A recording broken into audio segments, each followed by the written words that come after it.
Mesdames et messieurs, bonsoir et bienvenue à cette première émission de l'année 2012. Alors, permettez-moi de vous souhaiter, au nom de ces communautaires, au nom de Radium Multimédia et à mon nom personnel, une très, très bonne année. Et la seule chose que je vous souhaite, c'est la santé.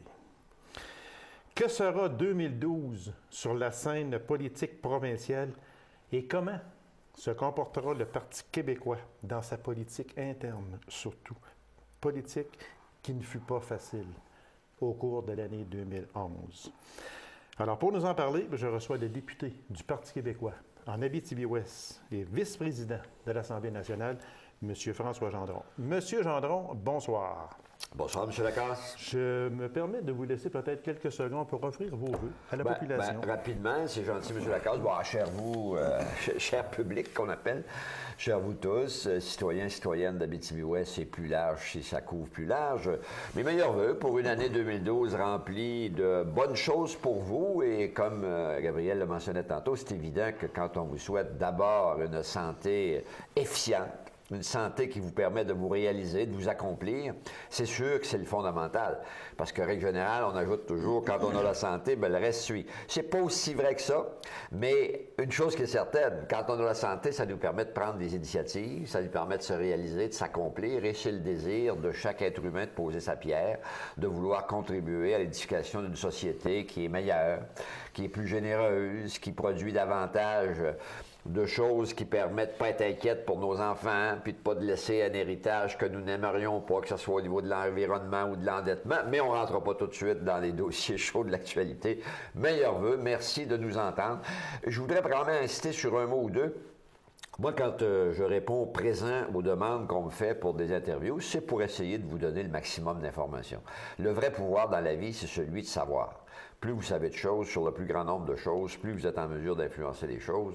Je sais que vous en rappellerez pas, mais je vous garantis que ce que je viens de vous dire, c'est pas parce que je vous le dis que c'est important. C'est la seule façon d'avoir la capacité d'influencer. Monsieur Gendron, je ne savais pas que vous aviez mêlé le mot seconde pour le mot minute, mais c'est pas rien.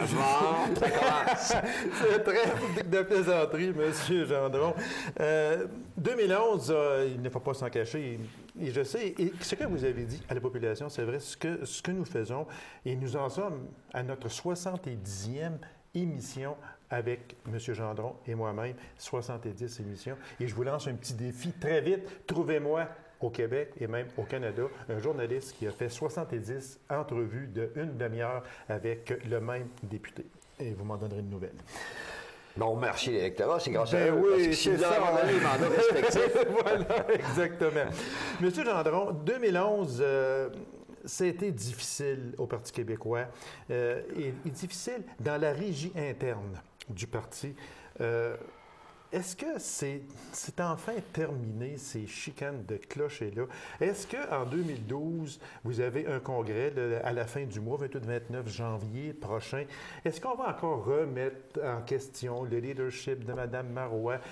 On n'avance pas à ce moment-là. Là, on stagne et même on recule. Ça va être quoi, surtout en régie interne, pour le Parti québécois en 2012? Bien, moi, je m'adresse au public comme d'habitude. C'est correct ce que vous venez de dire, mais 2011, il était dur en politique tout court.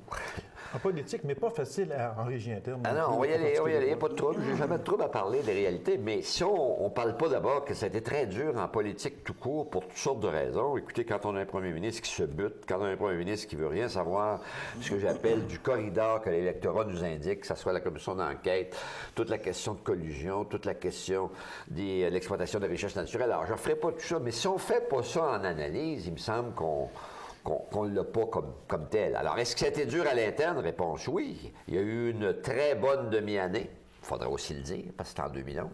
Puis il y a eu une très mauvaise demi-année après le Congrès. Est-ce que je suis un futurologue avec une boule de cristal pour dire c'est sûr que c'est fini, c'est terminé, puis ça n'arrivera jamais plus? Je peux pas dire ça. Mais une chose qui est claire, les problèmes liés à 2-3 intervenants élus avec un dossard dans le dos, qui était celui du Parti québécois, n'ont pas été honnêtes avec eux-mêmes, avec la chef, et ça a créé problème. Et là, ça, c'est réglé. Cette zone-là est complètement réglée. Moi, je suis convaincu, pour l'avoir vécu à l'interne très intensément, là, à partir du 15 novembre aller au 15 décembre, ces problèmes-là sont complètement réglés. L'instance qu'on a en janvier, là, c'est pour donner suite à ce qui est logique, faire de la politique autrement, de façon plus intelligente, va ne porter que là-dessus. Alors, c'est des collègues qui, au lieu de juste causer, ont réfléchi puis ont dit, si on amenait 10-12 grands changements majeurs sur l'éthique politique, sur le comportement des attitudes, sur le respect de nos institutions et modifier des affaires qui feraient que le monde verrait que nous aussi, on veut faire de la politique autrement, j'ai l'impression que ça pourrait calmer le jeu. Et si on démarre avec ça en début d'année, ben, moi, j'ai l'impression qu'on risque de passer une année intéressante à l'interne. Est-ce que ça va être intéressant sur le plan politique en 2012? C'est autre chose. C'est autre chose. Monsieur Gendron, je sais que vous avez ouvert une petite porte en parlant de des 3, 4, 5 personnes qui ont quitté le parti. Bon, je ne vais pas en revenir là-dessus, sauf une chose. Et on en a parlé, puis j'aimerais qu'on revienne brièvement sur ça, par exemple, mais la personne, je vais parler simplement un nom comme ça, bon, Lisette Lapointe, Pierre Curzi, Mme Beaudoin, bon, etc. Ces personnes-là ont quitté le Parti québécois, siègent comme indépendants. Mme Lapointe a donné son appui à un nouveau parti. Bon, mais ces personnes-là n'ont pas été élues sous la bannière pour siéger indépendant. Exact. Ces personnes-là ont été élues pour représenter le Parti québécois dans leur comté au Québec. Ces personnes-là devraient retourner en élection. Exact. Exact. Pourquoi que... Ça veut dire qu'on n'aime pas le chef ou la chef, on n'aime pas le programme, on l'aime plus le programme, on l'a aimé parce qu'on est allé. On l'aime plus. Je vais aller voir le programme de M. Chose là-bas, là, puis si je l'aime, je vais m'en aller là, moi. Ça marche pas, ça. Non, mais d'ailleurs, c'est pour ça que en janvier, puis je suis content, c'est un exemple, toujours au public, c'est un exemple concret qu'on veut changer. Un transfuge de partis politiques, ça fait partie des règles démocratiques. Mais il y a une condition. À condition qu'il y ait une période de récurrence, là, une période d'attente, là, où à un moment donné, quand tu es élu sur le Parti québécois et tu veux passer au Parti libéral, tu as le droit. Oui, c'est mais libre. Tu repasses par la sanction populaire. Par l'électorat. Voilà, parce que c'est lui qui va te donner le mandat ou pas. Et si tu le donnes puis tu t'élis comme indépendant, là, tu es ce qu'on appelle représentatif et tu as la légitimité pour prétendre que tu représentes ce que j'appelle des indépendants. Mais c'est pas le cas présentement. Et c'est une des raisons pourquoi que ça crée passablement. Écoutez, quand, la dernière session, là, pendant 6 mois, là, il y avait 10 indépendants. Oui. Alors, à un moment donné, c'est d'un ridicule consommé parce qu'il n'y a personne des 10 qui s'est fait élire sur la rubrique qu'il porte dans l'Assemblée nationale. Et là, bon, je sais que vous voulez en parler tantôt, mais je touche juste un aspect. Déjà, M. Legault a demandé une reconnaissance de son nouveau parti. Moi, je connais les règles de l'Assemblée nationale. Il n'y a aucune raison de reconnaître son parti à l'Assemblée nationale. Parce que c'est l'ADQ qui était reconnue. Voilà. L'ADQ fusionne avec ce qu'on appelle les caquistes. C'est ça, exactement. Ils s'appellent demain, on l'appelle dans leur nom. C'est ça. Bien là, à l'instant, quand vous passerez par l'électorat, puis si l'électorat vous donne un mandat qui va venir du peuple, bien là, vous aurez une reconnaissance de statut, ce qui n'est pas le cas. On va en parler des caquistes. Une coalition Avenir Québec de M. Legault. Mais juste avant, M. Gendron, si vous me permettez, en vieux routier, et le mot vieux, il ne veut pas dire âgé, en vieux routier de la politique, exactement, en vieux routier de la politique qui connaissait tous les secrets de l'Assemblée nationale, connaissez-vous le secret d'une possible élection en 2012? Est-ce que vous prévoyez une possible élection en 2012? Ben là, j'aime mieux cette question-là. Est-ce que je prévois l'élection en 2012? Oui, vers la fin. Moi, je prévois plus l'automne que le printemps parce que M. Charest, à tort ou à raison, lit la même chose que nous. Il y aurait une élection à court terme. J'ai l'impression que l'électorat irait dans le sens qu'on a vécu en 2011, le 2 mai dernier. Un changement drastique, mais sans trop savoir le pourquoi, sans analyse exactement des conséquences du programme. Et le Québec vit dramatiquement une absence totale d'une saine défense de ses intérêts à Ottawa. Parce que quand on est rendu, M. Gendron, là, avec avant la fusion ADQ-CAQ, on était rendu avec un chef d'un parti non officiel. puis que déjà dans un sondage, les sondages sont là, mais il y en a qui s'en occupent pas, d'autres qui s'en occupent. Mais quand on est rendu dans un sondage que même la personne en question qui n'a pas de programme, qui n'a rien du tout, serait élu premier ministre de la province de Québec demain matin, est-ce qu'il n'y a pas une écœurantite aiguë de la politique au Québec? Réponse oui. Réponse oui. Moi, je ne triche pas avec les faits. Il y a un cynisme qui est cultivé. Et vous l'avez vu dans le bail-bail. Non, non, mais objectivement. J'ai rarement vu un bail-bail d'abord si de bas étage, si facile, où on a caricaturé à outrance. Rappelez-vous la scène longue à pu finir de l'école, le bootcamp du NPD. C'est réel, mais c'est pour caricaturer la politique. Et on l'a fait avec tous les chefs. Ils ont tout passé au cash.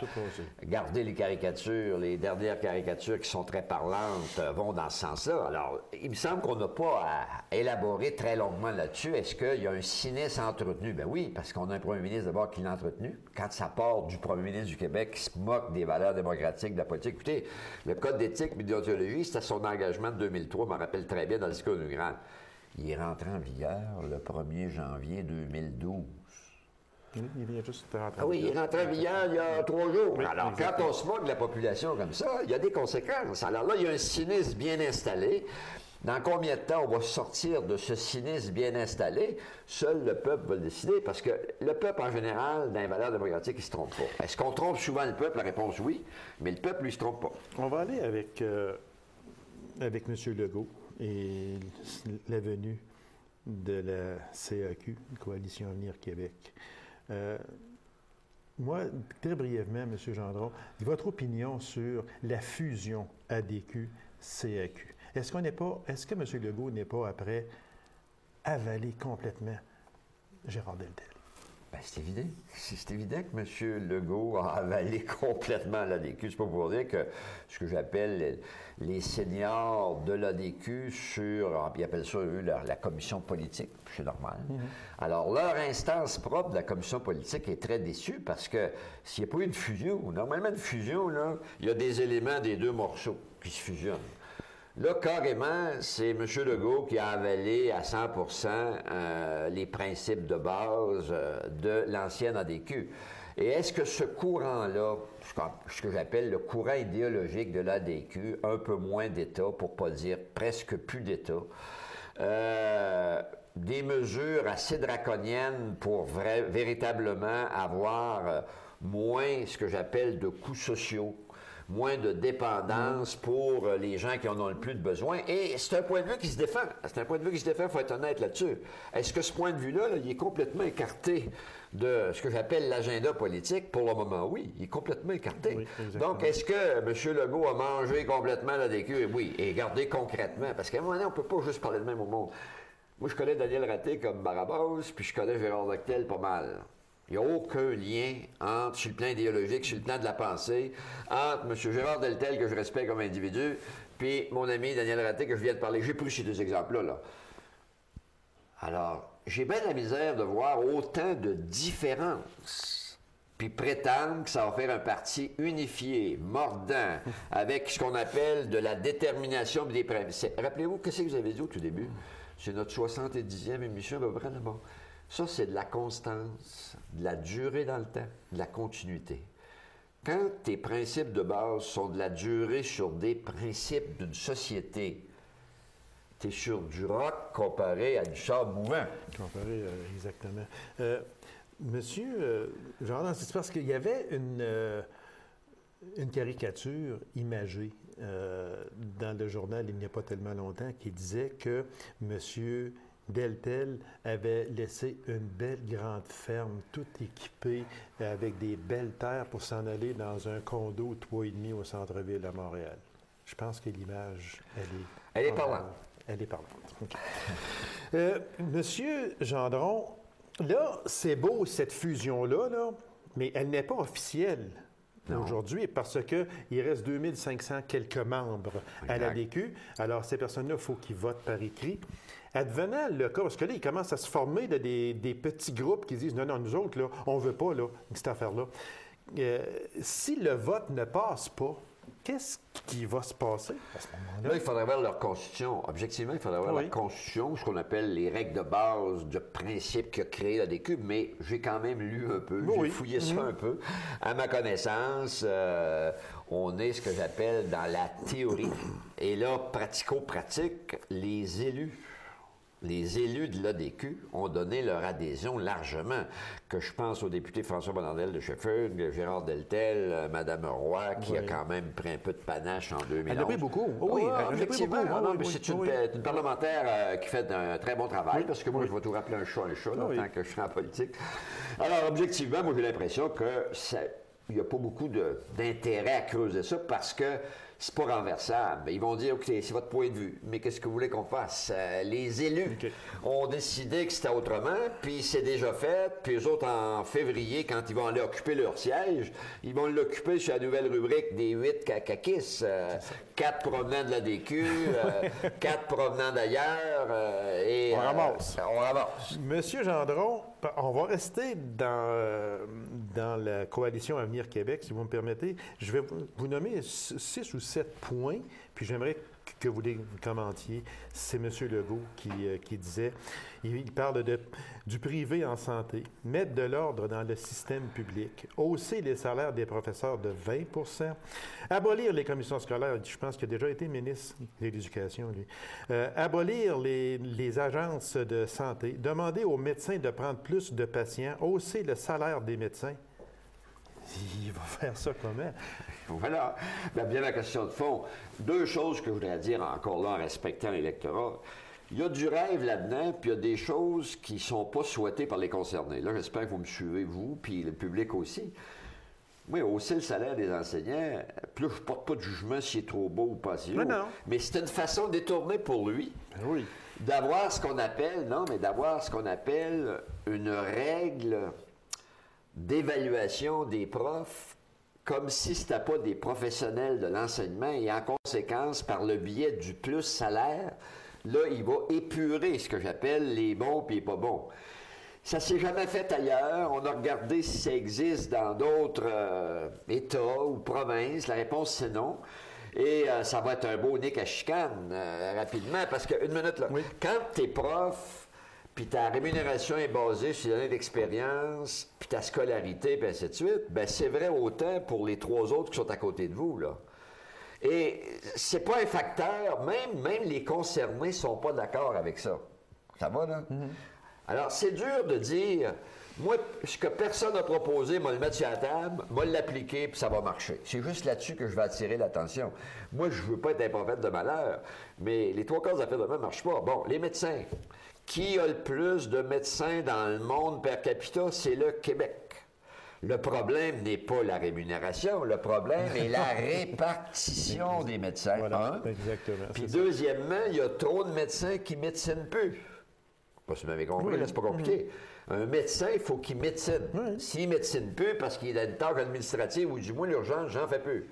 Oups, on regarde ici, dans des cas locaux. En haut, puis je voilà. c'est ça, ouais. Puis il passe son temps à faire de l'administration. C'est pas pour ça que l'État a formé, vous savez, le coup de ça. Non, puis ensuite de ça aussi, je pense, selon le peu d'expérience que j'ai, mais j'en ai un peu, il faut dire qu'au Québec, actuellement, les médecins sont débordés au point de vue patient.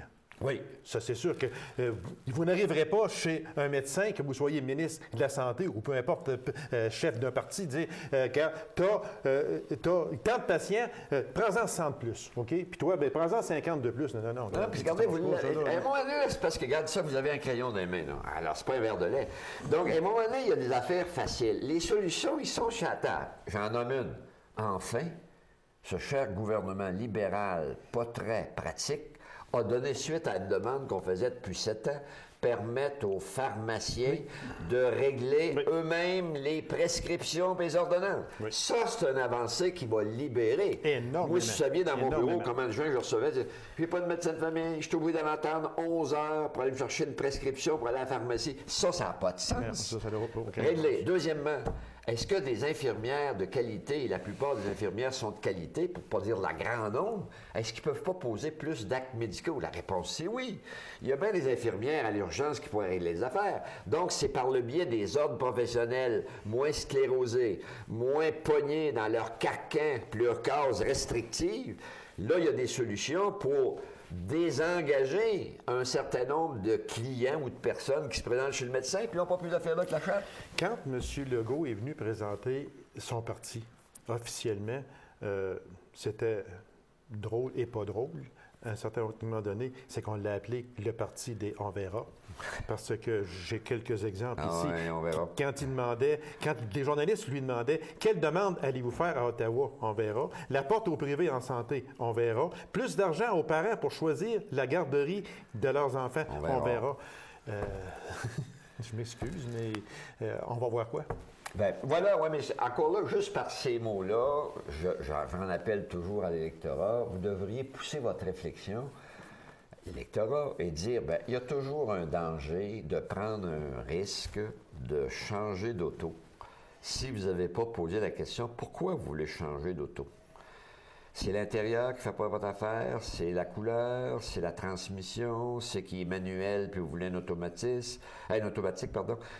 Si vous n'avez pas apporté ces éléments de fond et que le programme du parti pour lequel vous vous apprêtez à lui confier les rênes du pouvoir, c'est « ça dépend, on verra, on vous le dira plus tard », vous risquez d'être surpris et déçu. Ah oui, c'est sûr.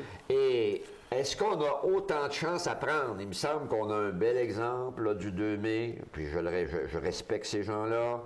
Vous avez viré beau pour beau, mais est-ce que depuis 6 mois, les intérêts du Québec sont défendus adéquatement à Ottawa par nos élus du NPD? Posez-vous la question. Si votre réponse est oui, vous êtes dans le bon chemin. Mais moi, je prétends que si l'analyse est bien faite, la réponse va être non. Monsieur Gendron, je voulais poser cette question-là déjà et je vous la repose encore. La venue de M. Legault avec Coalition Avenir Québec, la formation d'un nouveau parti indépendantiste par Jean-Martin Hossan, qui était du Parti québécois anciennement, ça ne vous fait pas peur, le Parti québécois? Non, madame, ça, là, il y a un bout, là, parce que, tu sais, on veut bien grossir les affaires. La venue d'un nouveau parti indépendantiste. Parce que là, il y en a des partis indépendantistes. Ah, je comprends qu'il y en a, mais regardez, c'est tout du microfilm, là, tu sais, quand même. Là, oui, ça va vous nuire pareil. Non, je le sais, mais je ne peux pas le grossir. D'autres, ce qui nous nuit, c'est ce qu'on a discuté au début. Mais moi, là, Jean-Martin Hossan, j'ai du respect pour lui, mais il est tout seul dans sa cour. Il est un type que j'aime beaucoup, peu connu, il ne pourra pas drainer beaucoup.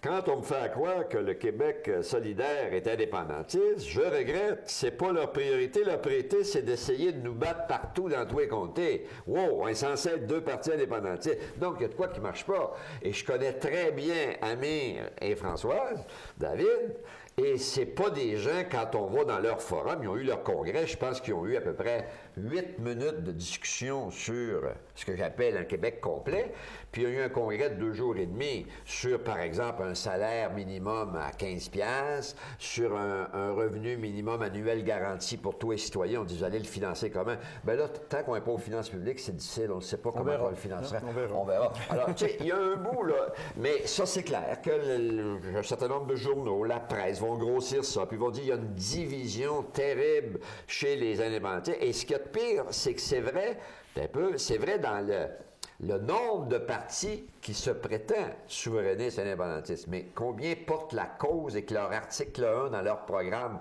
c'est de faire un pays complet? Il n'y en a juste un, le Parti québécois. La déclaration de M. Legault, que je lisais durant les fêtes, qui dit que M. Legault dit que le Parti québécois est un parti marginal.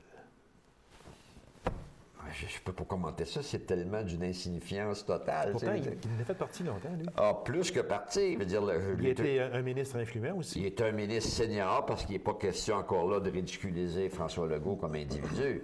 Là, ce qu'il faut ridiculiser, c'est l'opportunisme circonstanciel en disant, moi, j'ai la crédibilité de faire le ménage, puis après que je l'ai fait, moi, je retourne aux affaires privées, puis bonne chance. Moi, je ne peux pas ne pas dire ce que je sais sur le traitement qu'il veut faire à la société québécoise. Parce que M. Legault a dit ouvertement qu'il était là pour 10 ans. Oui. Même il avait dit 5, puis c'est révisé. Mais c'est parce que là, il a vu qu'il pourrait peut-être devenir le premier ministre. C'est ça. Il a rajouté un autre terme à ce moment-là. M. Legault invite tous les députés des autres partis qui ne sont pas satisfaits, qui ne sont pas contents de leur parti à venir s'en venir avec la CAQ. C'est pas essayer d'aller piger dans les partis. Apparemment, il y avait eu 800 CV de M. Legault. Là. Pourquoi il s'aventurait à demander aux députés déjà élus, change de parti, viens-t'en chez nous, qui prennent ces CV puis qui en sortent 125? Deux choses à ce sujet-là. C'est une bonne façon de cultiver le cynisme, qui est très, très, très présent. Donc, moi, ça ne peut pas être l'option que je choisis. Puis, deuxièmement, moi, quand je constate des failles, des carences majeures, des faiblesses d'une structure, je tente de corriger les failles et les faiblesses plutôt que de dire « on en fait sauter, on en fait sauter ». Alors, revenons à ce que vous disiez tantôt qui est plus fondamental. Commission scolaire, faire sauter ça. Tu vas remplacer comment? Qui va s'occuper? On verra. Non, mais c'est ça qu'il a dit, là. Oui. Alors, à un moment donné, on ne peut pas passer notre temps à rebâtir puis débâtir les structures puis prétendre que le problème est dans les structures. Le problème n'est pas souvent dans les structures. Le problème est dans les orientations et dans les principes qui te guident pour maintenir les orientations. C'est plus là-dedans qu'il faut travailler fort, parce qu'autrement que ça, toutes nos institutions, vous savez ce que ça veut dire, les institutions québécoises, comment voulez-vous que leur donner de la pérennité puis de la constance si on les chamboule pour écriture aux 5 ans? Il reste à peine 2 minutes et demie, M. Gendron, mais j'aimerais avoir votre opinion sur une ministre qui, je ne dis pas qui est sortie de l'ombre et loin de là, mais une ministre qui a vraiment, dans la population, s'est élevée et puis qui a mis les points sur la table, a fait face au gros bras de la construction, c'est Mme Lise Thériault. J'aimerais que vous m'en parliez de Mme Thériault. Comment vous avez trouvé qu'elle s'est comportée face à la construction? Bien, là, Mme Thériault, d'abord, je pense qu'elle a pris un dossier qui méritait d'être examiné, compte tenu de ce que tout le monde sait que je ne veux pas reprendre. Non. Et c'est sûr qu'elle a affirmé beaucoup de leadership dans la façon qu'elle a traité ce dossier-là, quoique son comportement comme commission parlementaire a été tout à fait inadéquat. J'ai rarement vu. Écoutez, commission parlementaire, là, c'est des gens qui viennent, puis c'est des gens qui contribuent à améliorer ce que j'appelle l'applicabilité de la législation. Pas sûr de me suivre encore, là, parce que... Je vous suis toujours, M. Gendron. Bonne chance, non, mais bonne chance pour l'application de sa loi. Alors, présentement, là, elle a montré du tonus puis du caractère. Moi, il faut appeler les choses comme elles sont. Mais c'est un peu comme dire, les syndicats, sur le plan social, on va être tassés, puis tout va bien aller. Ça marche pas de même, parce que c'est des contributeurs. Non, mais moi, je parle en général. Oui. C'est des contributeurs à l'avancement d'une société.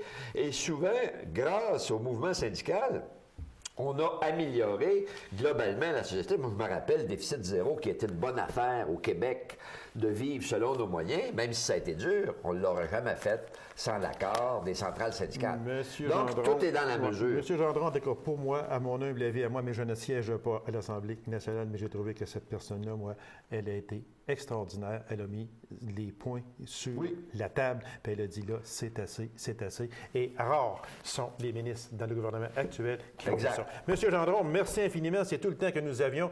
2012 s'annonce fertile en émotions. Au gouvernement. Et puis, on va sûrement se revoir au cours de cette année-là. Je vous remercie, M. Lacaze. Et oui, j'espère qu'on aura l'occasion d'échanger dès que l'année avancera un peu sur des choses très concrètes, très précises de notre région. Avec grand plaisir. On n'arrêtera pas ça à 70.